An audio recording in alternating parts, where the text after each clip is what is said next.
when you repeat that little grouping 3 times, you end up in the same place where you can with the next group of strings you can play. It's the same pattern after 3 times. If that makes sense. So it's like a complete pattern after 3 sets of that 7 with 3 notes on each string.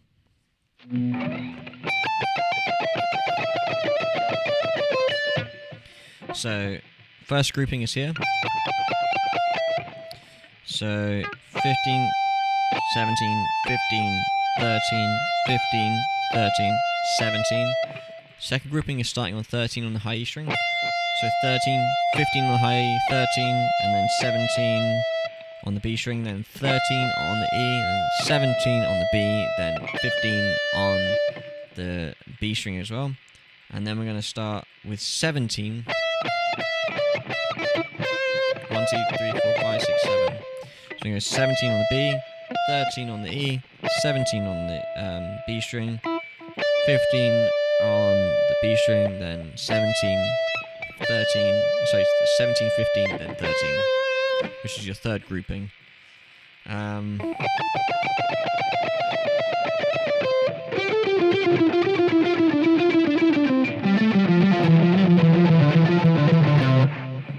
going to do it nice and slow, and I'm actually going to zoom in a little bit, because why not? Let's give you some guitar juice here, just to see it like nice and up close. Let's go for it. Here we go. Can you see? So we're going to go.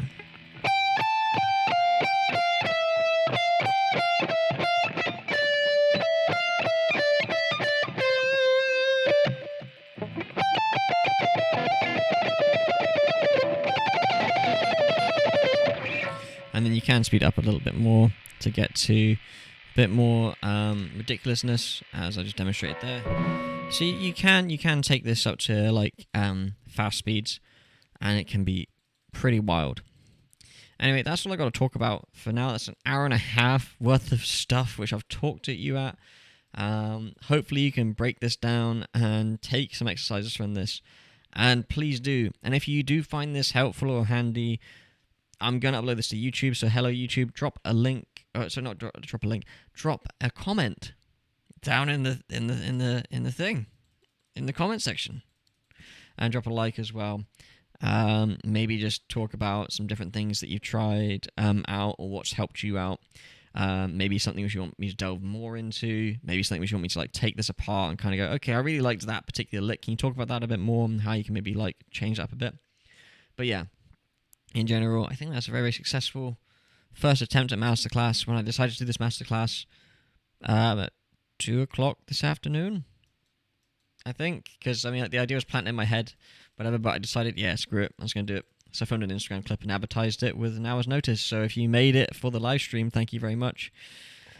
So I'm going to end the Masterclass there, but I'm going to do some guitar playing for the people on Twitch. So yeah. Masterclass is over.